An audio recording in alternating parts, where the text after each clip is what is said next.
3, 2, 1. Assalamualaikum warahmatullahi wabarakatuh. Welcome to channel Suka Sejarah. Hari ini insya Allah kita akan membuat podcast perdana kita ya tentang sejarah Eropa. Hari ini saya ditemani oleh beberapa teman-teman saya. Nanti ya kita akan memperkenalkan diri sendiri. Tapi sebelumnya jangan lupa klik tombol subscribe, like and share. Kasih komentar juga ya di bawah supaya ada perkembangan kita ini untuk membuat channel pertama kita. Oke. Mungkin kita mulai dulu dari perkenalan. Izinkan memperkenalkan diri, nama saya Rika Fauzan, biasa saja Fauzan. Nah, ini ada rekan saya. Saya Abdul Rahman, mahasiswa pendidikan sejarah angkatan 2018. Saya Asnahay Panusyarita DNP Cerita ini. Dan saya Muhammad Rafi Fajrian. Nah, hari ini kita berencana akan mengobrol ya beberapa topik-topik yang menarik tentang sejarah Eropa. Tapi untuk yang podcast perdana ini kita akan membicarakan mengenai bagaimana proses masuknya Islam ke Eropa ya. Mungkin kalau kita berbicara benua Eropa, sebenarnya mayoritas penduduk benua Eropa itu adalah beragama Nasrani atau agama Kristen, baik itu Kristen Katolik ataupun Protestan. Tapi bagaimana peradaban Islam ini bisa muncul di wilayah Eropa gitu. Mungkin teman-teman kita ini nanti akan lebih berbicara, lebih menjelaskan di dalam podcast ini.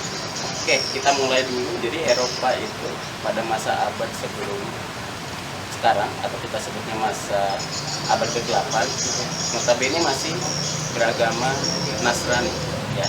Jadi agama Nasrani itu menjadi agama yang bisa dikatakan sebagai agama awal yang dianut oleh penduduk di Eropa, khususnya di benua Eropa.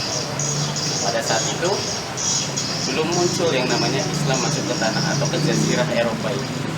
Hal itu disebabkan pada waktu itu Eropa sendiri masih menutup diri dengan dogma-dogma gereja yang memang masih sangat kuat. Kemudian agama Islam juga waktu itu masih dalam proses berkembang dengan munculnya beberapa dinasti di wilayah Turki, kemudian ada di beberapa di wilayah Damaskus, di wilayah Afrika sebagian, dan juga ada di daerah-daerah Persia.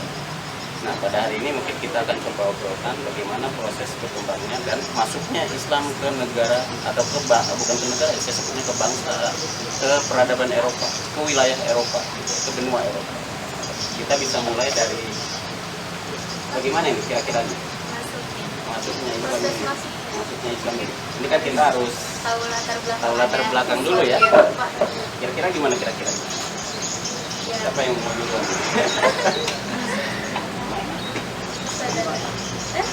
Ya, satu pada. Kalau menurut yang saya tahu dan saya pernah baca itu, yang Islam itu masuk ke Eropa itu melalui 3 jalan ya. Nah, yang pertama itu melalui jalan barat, di mana melalui jalan barat, di mana ketika itu pada masa kekuasaan dinasti Umayyah dengan panglima perang bernama Tariq bin Ziyad. Nah, Tariq bin Ziyad itu ada yang unik nih dari Tariq bin Ziyad. Jadi ketika ingin merebut wilayah kekuasaan atau memperbesar wilayah kekuasaan dinasti Umayyah, Tariq bin Ziyad itu membawa pasukan yang pasukan itu lebih sedikit dari pasukan musuh. Nah, jadi ketika sampai di suatu wilayah yang itu wilayahnya itu berbatasan dengan laut. Nah, ketika menyeberang dari laut itu dan telah sampai nih kata Tariq bin Ziyad,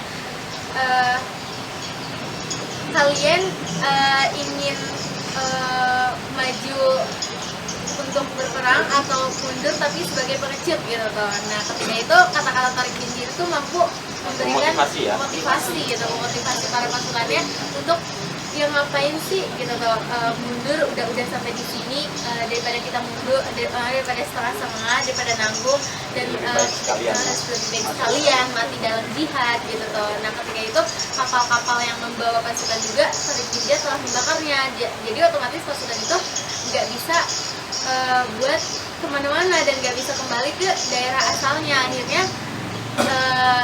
dengan segala keterpaksaan dan dengan segala motivasi yang diberikan Tariq bin Ziyad, pasukan mau untuk berperang. Nah, ketika itu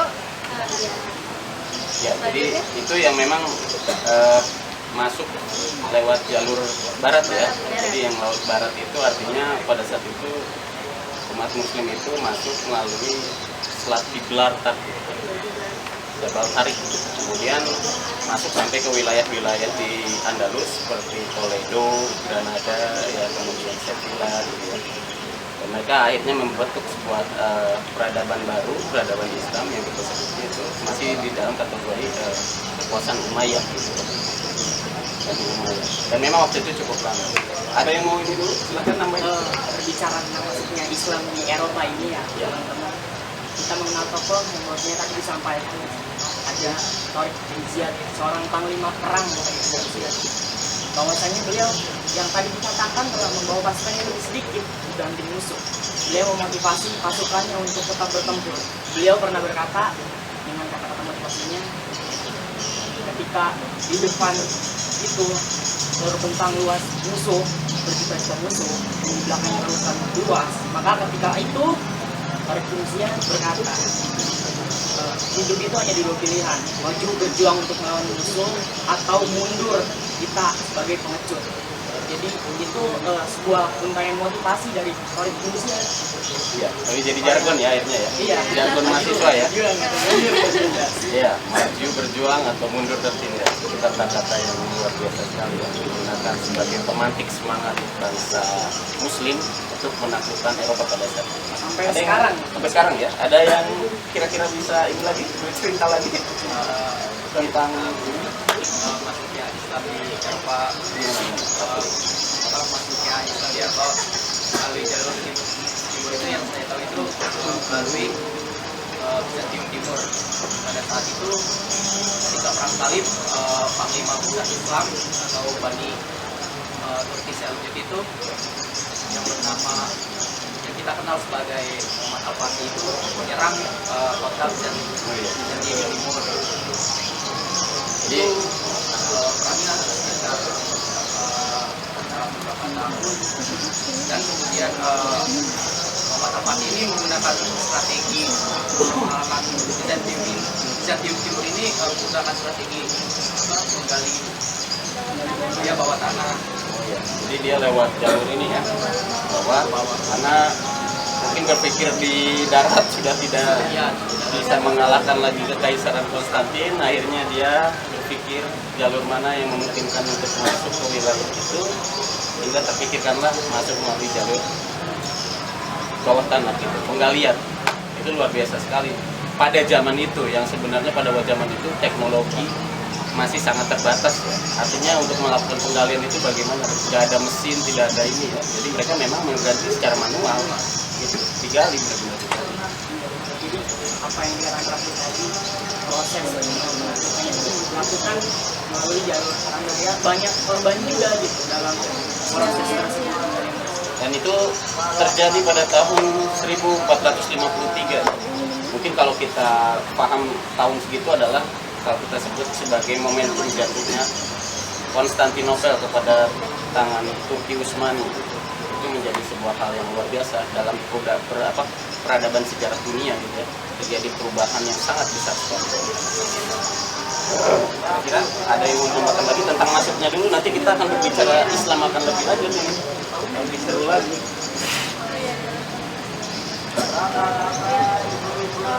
Untuk jalan tengahnya mungkin mereka melalui jalur ini ya, Tunisia ke wilayah itu Apenina. Mereka itu menduduki Syria dan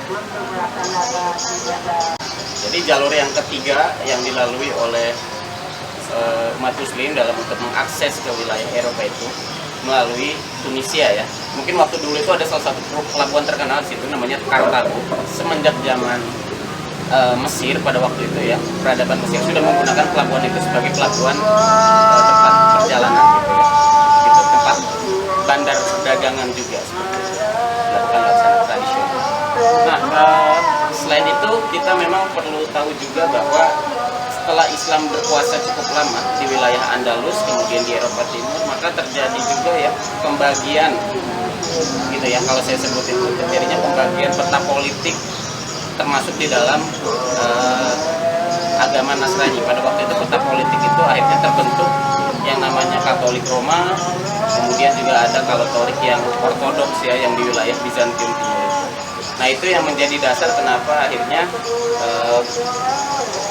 terpecahnya konsentrasi kedua kekuatan besar Eropa pada waktu itu ya, terutama di dalam ajaran agama Nasrani. Itu yang menjadi dasar kenapa pada waktu itu ada muncul istilahnya adalah Eropa Barat dengan Eropa Timur pada waktu itu. Dan yang paling dekat dengan Eropa Timur adalah the Near East-nya itu adalah Turki Utsmani pada waktu itu. Wilayah Kartago tadi itu adalah yang tadi dilalui sampai ke semenanjung Apenina, itu adalah wilayah yang dilalui biasanya dengan menggunakan jalur laut ya, karena mereka harus berlayar sampai ke wilayah ke semenanjung Italia gitu ya, akhirnya sampai ke daerah atau ke wilayah Spanyol. Nah, kita udah ngomong mengenai bagaimana masuknya, berarti kan kita sudah berbicara mengenai proses datang.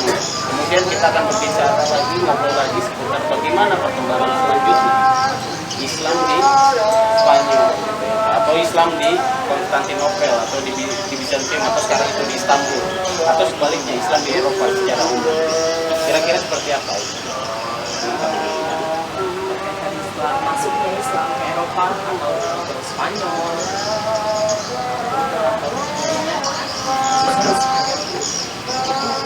pasti Islam berpengaruh baik dalam kehidupan politik, budayaan, pendidikan, dan hak sosial lainnya. Benar. Jadi Islam kita bahas secara politik dulu ya. Setelah Islam masuk ke Eropa ini terjadilah balance of power. Oh iya. Yang tadinya nggak seimbang gitu ya, Eropa itu akhirnya menjadi seimbang. Karena ada musuh politik kalau kita sebut, ada lawan politik dalam peta politik Eropa ya waktu itu. Jadi ketika itu ada terjadi persekutuan. Kerajaan Karolin di Prancis dengan Bani Umayyah dan Bizantium Timur dengan Bani Abbasiyah. Oh iya. Artinya peta politik ini juga tidak melulu antara Nasrani dengan Nasrani ya. Bahkan Nasrani dengan Islamnya juga akhirnya terjadi peta politik karena ada musuh bersama gitu ya. Jadi kenapa Karolin dengan Bizantium Timur itu musuhan itu karena pada saat itu Karolin itu ingin merebut wilayah Italia. Saat itu dikuasai oleh Ya, jadi memang itu peta politik yang terjadi pada saat setelah masuknya Islam. Artinya empat peta politik ini ya, antara Islam yang di Bizantium, Islam yang di Andalus, Kristen atau kekaisaran Kristen yang di Carolinia, kemudian di bagian barat gitu ya, di Katolik Roma, dan kekaisaran Kristen yang di bagian timur. Jadi perpecahan.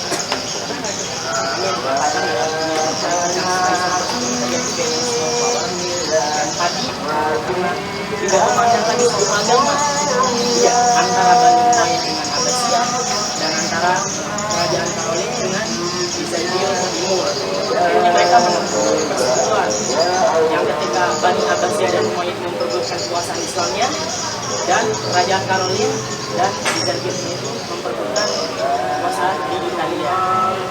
Akhirnya Bani Umayyah bersekutu dengan Bizantium Timur dan Abbasiyah bersekutu dengan kerajaan Karolin. Akhirnya terbentuk tadi peta politik tadi. Ya, boleh kita ambil kesimpulan bahwa Islam ini membawa pengaruh yang cukup besar ya di Eropa.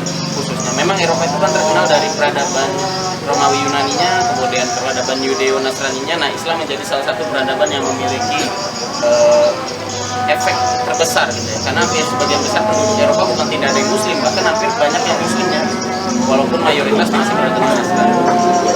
Nah, efek yang selanjutnya itu kita bisa lihat dari tadi bidang-bidang politik, sosial, ekonomi, dan pendidikan gitu ya. Mungkin ada yang mau ini dulu dalam bidang-bidang itu. Tadi dalam bidang politik memang peta politik Eropa berubah itu pada waktu masa abad pertengahan. Kalau dalam bidang pendidikan mungkin atau sosial. Ya kalau dari bidang pendidikan ya seperti yang kita ketahui bahwa Islam masuk ke Eropa itu kan memang telah dibawa oleh sebuah dinasti atau sebuah peradaban yang telah maju, yang telah mengenal sistem pendidikan dengan baik. Ketika Islam ke Eropa itu sudah pasti dapat membawa perkembangan atau kemajuan di Eropa sendiri. Nah,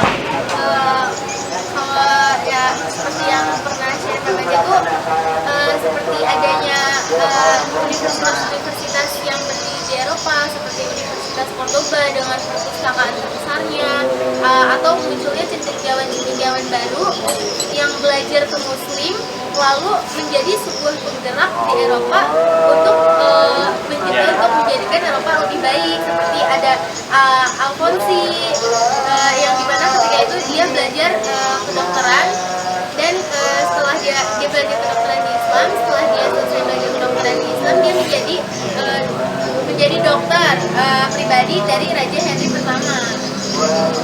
Jadi dampak yang bisa dirasakan itu salah satunya ya, mungkin kalau saya kesimpulkan juga gitu ya, munculnya pusat-pusat pendidikan waktu itu di Eropa, khususnya universitas-universitas yang memang berlatar belakang atau berbasis Islam gitu ya.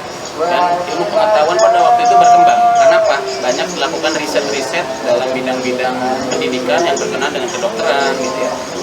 Kemudian aritmatika gitu. Kemudian dalam bidang teknologi dan fisika gitu ya, itu akhirnya menyebabkan terjadinya perkembangan dalam dunia pendidikan khususnya pada waktu itu. Tapi kan kondisinya waktu itu pada saat proses Islam ya masih ada gitu ya. Nanti setelahnya kan kita bisa katakan itu masih terjadi atau tidak gitu. Malah mungkin bisa dikatakan menurun ya dalam kondisi itu. Kemudian kira-kira apa lagi selain dalam bidang pendidikan? Dalam bidang pendidikan banyak tokoh-tokoh Ya, banyak tokoh-tokoh Islam di Al-Farabi, Cina yang menggagas ilmu astronomi, ilmu kedokteran dan ilmu yang lainnya. Terus banyak juga universitas yang tumbuh tadi di Eropa dengan tokoh-tokoh Islam tadi. Tapi ada hal yang perlu digarisbawahi ini. Ketika orang-orang Eropa ini belajar atau mengenal ilmu terhadap universitas yang tadi telah dibuat atau oleh seorang ilmuwan Islam, itu seorang ilmuwan dari Eropa ini yang belajar melalui Islam ini itu menerjemahkan buku yang menggunakan bahasa Arab jadi bahasa Latin. Tapi sayangnya buku itu tidak mencantumkan sumbernya, tapi malah diakui. Jadi plagiasi ya. Ya, jadi terkesannya yang menciptakan atau ilmuwan pertama kali gitu yang menemukan hal tersebut itu bukan bangsa Eropa atau ilmuwan dari Eropa, bukan dari Islam. Jadi sebenarnya itu karya monumental punya umat Muslim gitu ya. Tapi karena diterjemahkan ke dalam bahasa Latin yang sebelumnya bahasa Arab gitu ya, akhirnya itu diakui sebagai hasil karya dari peradaban orang-orang Eropa. Jadi itu beberapa hal yang terjadi pasca terjadinya itu. Kemudian ada lagi kira-kira mengenai sosial ekonomi. Dayan ya.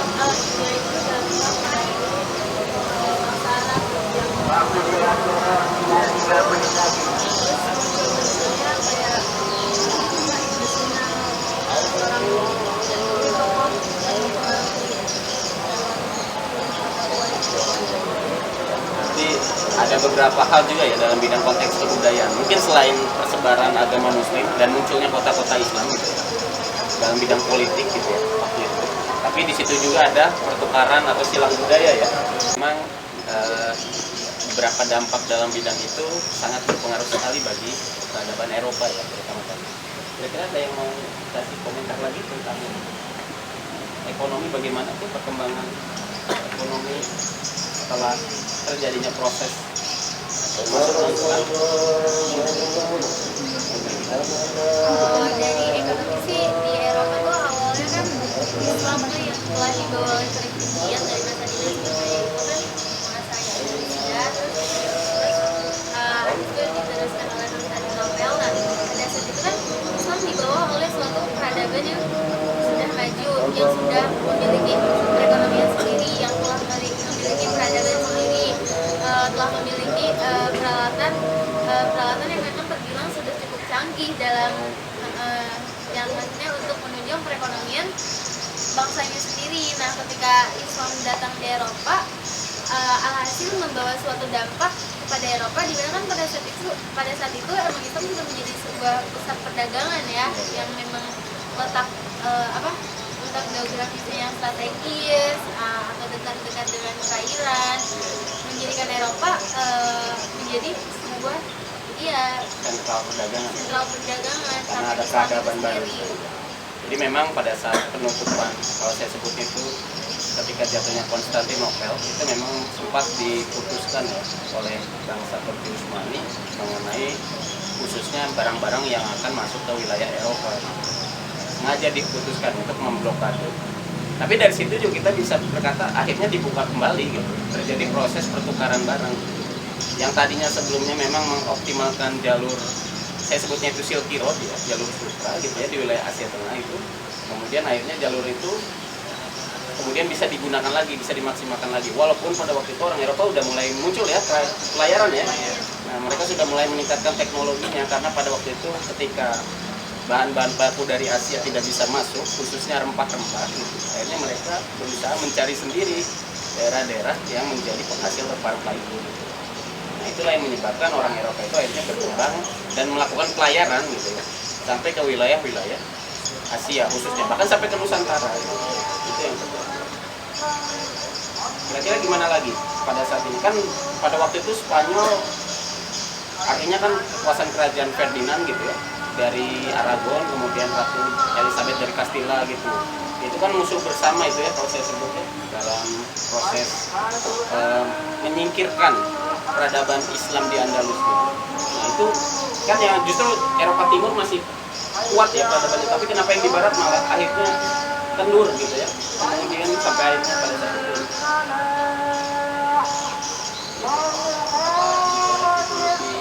iya, artinya di Barat itu kesannya kayak itu mengalami fase kemunduran. kemunduran gitu, padahal awalnya membawanya Islam gitu, tapi ketika Eropa mulai menjadi icon yang dipandang menuju peradaban maju, kok Islam yang membawa malah berkesan jatuh gitu. Ya, artinya berbeda dengan yang di Islam di Konstantinopel gitu ya. Malah Islam yang di Barat itu artinya di wilayah Andalus ya, itu malah berkurang pengaruhnya gitu. Faktor-faktornya itu kan kita tahu ya, salah satunya karena apa ya? Karena terjadi, kalau saya sebutnya itu permasalahan di dalam sistem politik mereka itu sendiri gitu ya. Munculnya terpisah-pisahnya kerajaan gitu ya, masuknya atau munculnya ada yang bekerja sama dengan kerajaan-kerajaan Nasrani, itu juga menyebabkan terjadinya kemunduran Islam di Barat gitu. Walaupun kalau saya katakan lebih banyaknya adalah faktor ketika jatuhnya Andalus itu lebih karena faktor salah satunya adalah semakin kuatnya memang peradaban atau kekaisaran ini ya, karena bersatunya kerajaan Aragon dengan Castilla pada waktu itu untuk menekan umat Muslim di wilayah Andalus, sehingga mau gak mau dia harus menarik diri sedikit demi sedikit hingga pada akhirnya yang saya bilang itu ya tragedi itu terakhir April Mop itu akhirnya muncul gitu, serangan kejutan terakhir untuk melakukan penyerangan terakhir kepada umat Muslim, dan banyak yang meninggal pada waktu itu di daerah sekitar gunung ya, di daerah gunung Jabal Tarik gitu. Jabal Tarik itu namanya. Ya itulah akhirnya kalau kita lihat perkembangan Islam pada saat ini di Eropa, mayoritas penduduk Eropa masih tetap beragama Nasrani. Islam di sana bagian kecil dan minoritas juga, walaupun perkembangannya semakin pesat di Eropa. Tapi dari sini kita bisa ambil kesimpulan, sebuah peradaban itu memiliki tingkat kompleksitas yang tinggi. Artinya tidak seperti budaya gitu, yang hanya beberapa unsur saja. Peradaban akan lebih kompleks, makanya ketika kita membicarakan peradaban Islam, Eropa tidak bisa dan tidak mungkin diluputkan gitu, atau tidak mungkin dihilangkan dalam pembahasan, khususnya dalam membahas mengenai peradaban Islam di Eropa, di dunia khususnya ya. Karena Islam itu berkembang luar biasa gitu. Selain di wilayah Timur Tengah gitu, di wilayah Afrika, Asia, Eropa adalah salah satu yang menyebabkan agama Islam itu bisa bertahan gitu, sampai saat ini. Karena semakin berkembangnya itu menyebabkan semakin banyak penduduk Eropa yang memeluk agama Islam hingga saat itu. Oke, diskusi kita tentang atau podcast kita tentang sejarah Eropa mungkin kita cukupkan sampai segini. Jangan lupa ya, klik subscribe, like, and share. Jangan lupa kasih komentar juga, saran di situ ya, karena banyak kekurangan dalam setiap aktivitas itu ya. Oleh karena itu harus terus diperbaiki. Tapi saya ucapkan terima kasih yang sudah menonton. Jangan lupa untuk terus belajar sejarah, karena di channel Suka Sejarah kalian akan terus belajar sejarah. belajar sejarah, menatap masa depan. Oke, sampai jumpa. Assalamualaikum warahmatullahi wabarakatuh.